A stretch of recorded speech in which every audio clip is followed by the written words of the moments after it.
custo de vida, emprego e desemprego, cesta básica, tarifas públicas, salário mínimo. Agora, na Brasil Atual, a análise do DIEESE. Nós vamos fazer contato agora com o diretor adjunto do DIEESE, José Silvestre. Bom dia, Silvestre. Bom dia, Glauco, tudo bom? Tudo certo, quer dizer, tudo certo dentro do possível, né? E ontem nós tivemos mais uma notícia preocupante, que foi a divulgação dos dados da Pesquisa Nacional por Amostra de Domicílios, a PNAD contínua, divulgada pelo IBGE, mostrando o maior índice da série histórica do desemprego no Brasil. A taxa alcançou 14,7% no trimestre encerrado em março, o que significa 14.805.000 desempregados no Brasil. Como é que você viu esse e também outros dados revelados pela PNAD, Silvestre? Bom, Glauco, eu diria que esses resultados já eram esperados, né? O desemprego vem crescendo, né? Trimestre após trimestre. Acho que tem uma questão aí que precisa ser pontuada, que é o fato que nesse período do ano, o primeiro trimestre, sempre tem um aumento da taxa de desemprego em função da sazonalidade, né? Você tem aí esse período normalmente tem uma grande dispensa daqueles trabalhadores que foram normalmente contratados ali no final do ano, né, para aqueles trabalhos temporários, e agora, no começo do ano, eles são dispensados. Então, isso também tem um efeito sazonal que tem que ser levado em conta. De toda maneira, o fato importante aí é o crescimento do desemprego, né? E o crescimento do desemprego, tanto do ponto de vista da taxa global, né? Você tem quase 15 milhões de pessoas, mas também acho que é importante destacar o que ocorre com a taxa de desemprego entre outros segmentos populacionais, por exemplo, como os jovens e as mulheres. E justamente nesse aspecto, Silvestre, a gente tem aí diversos segmentos que são mais atingidos, como você destacou. Por exemplo, entre os homens a taxa ficou abaixo da média, 12,2%, mas para as mulheres, como você citou, bem acima, 17,9%. No caso dos trabalhadores brancos, cai para 11,9%, para pretos 18,6% e pardos 16,9%, segundo a classificação usada pelo IBGE. E também aqui afeta as pessoas que têm ensino médio incompleto, que a taxa ali é quase 3 vezes maior que a do grupo com ensino superior completo, 24,4% para quem tem ensino médio incompleto e 8,3% para quem tem ensino superior completo. Então, atinge determinados segmentos que já são, inclusive, prejudicados em diversos outros aspectos, né? A gente sabe que as mulheres, em especial na pandemia, sofrem com a tripla, às vezes quádrupla jornada.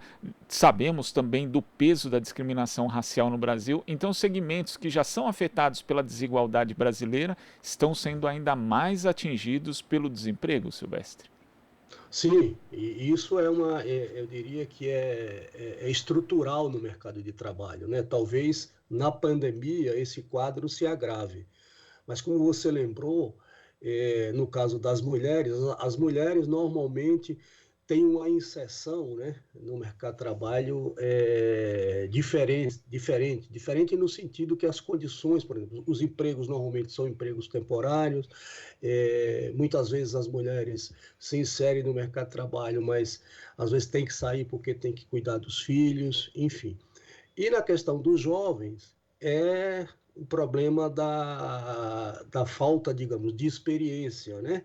Tanto é que a taxa de desemprego entre os jovens enquanto a média é 14,7%, né? Entre os jovens em torno de 31%, né? E também do ponto de vista da escolaridade, você tem as pessoas com menos escolaridade são mais afetadas, ou seja, as taxas de desemprego são maiores, os trabalhos, né, as ocupações são ocupações mais precárias, o rendimento normalmente são rendimentos menores. Enfim, isso é o retrato, digamos assim, do mercado de trabalho brasileiro. E o pior é quando a gente vê as respostas do governo a esse tipo de demanda, né? Porque existe mesmo essa dificuldade dos jovens de acharem um lugar no mercado de trabalho, e o que Paulo Guedes anunciou essa semana que está sendo elaborado ali um programa que ele chama de incentivo à qualificação da mão de obra, onde jovens poderiam participar desse programa, né, trabalhando em determinadas empresas que fariam essa parceria com o governo, recebendo R$ 600, ou seja, pouco mais do que um salário mínimo. O Paulo Guedes disse, inclusive, que tem empresas interessadas, citou uma rede de fast food, inclusive, que é bastante conhecida mundialmente por violações de direitos trabalhistas e por expor os seus trabalhadores a jornadas extenuantes, a condições muito precárias de trabalho. E aí você fica pensando, lógico, né? Tem muita empresa que infelizmente vai querer aderir a esse programa para pagar menos de um salário mínimo para um jovem. Quer dizer, a resposta do governo é mais precarização, Silvestre? Tem sido assim, né? A história aí, por exemplo, da chamada carteira verde e amarela, né? E outras iniciativas que o governo anunciou, esse tipo de opção, digamos assim, ou de políticas, né, de emprego, é isso, quer dizer, você cria um tipo de emprego que é um tipo de emprego, digamos, vou chamar assim, de segunda classe, né? Quer dizer, anunciar um emprego, né? Ainda que seja para os jovens, né, que precisam de se inserir, precisam de trabalho, precisam de renda, mas com um valor que é um pouco mais do que a metade do salário mínimo, né, e obviamente aí com as vantagens para as empresas, né, muito, digamos assim, falta de uma política efetiva, né, que traga condições para a economia gerar emprego, quer dizer, são medidas que precisariam ser tomadas mais num âmbito muito mais abrangente, ou seja, uma política econômica que tenha como um dos seus nortes, digamos assim, a geração de emprego e renda. Mas não é isso que o governo tem anunciado, né? São políticas como essa, né, que são irrisórias, eu diria, né? Então, o que precisa é ter uma política efetiva, né, que permita a geração de emprego. Para isso, você também tem que ter, né, Glauco, estímulos, investimento, ou seja, para a economia voltar a crescer, né? E aí sim gerar emprego, gerar renda, enfim, melhorar as condições de trabalho para os trabalhadores de uma maneira geral e para essa população que precisa de emprego e precisa de renda. Lembrando aqui que o nível de desocupação dos que têm entre 18 e 24 anos, segundo a PNAD contínua do IBGE, alcançou 31% no trimestre encerrado em março. E tem outros dois dados aqui também, Silvestre, que eu queria que você comentasse, que é a questão dos subutilizados e dos desalentados, né? Os subutilizados são as pessoas desocupadas, subocupadas com insuficiência de horas trabalhadas ou na força do trabalho. Nesse primeiro trimestre, de novo, a gente tem o maior índice da série histórica, né, um aumento de 3,7%, esse contingente chegou a 33 milhões e 200 mil pessoas, e também ainda permanecendo num patamar muito elevado, similar ao recorde da série histórica, o número de desalentados, que somaram 6 milhões de pessoas, ou seja, aquelas pessoas que desistiram de procurar emprego. E nós sabemos também, Silvestre, que quando elas voltarem a procurar, o que vai acontecer é que o índice de desemprego vai subir. Então, os números do desemprego traduzem uma realidade muito ruim, mas o de desalentados e subocupados, na verdade, torna esse cenário ainda pior.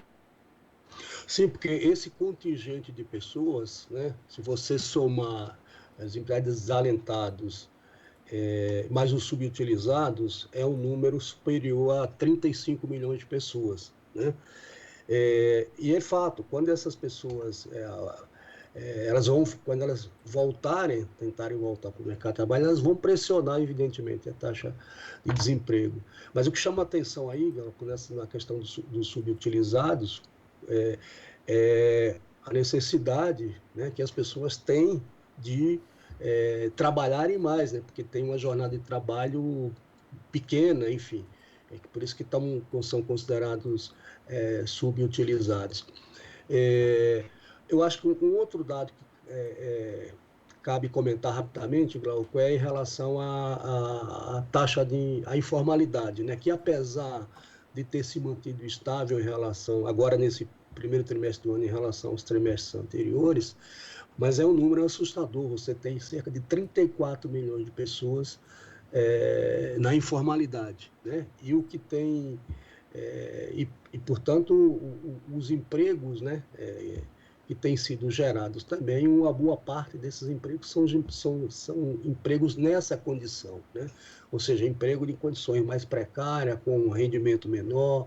Enfim, como eu mencionei, são as características estruturais do mercado de trabalho que só se acentuam nessa pandemia. Quer dizer, além, evidentemente, das medidas que foram tomadas, por exemplo, isso também é resultado, em parte, da própria mudança na legislação trabalhista que nós tivemos em 2017, lá com a reforma trabalhista, né? E num período como esse que a gente está vivendo de pandemia, o quadro, evidentemente, que se agrava.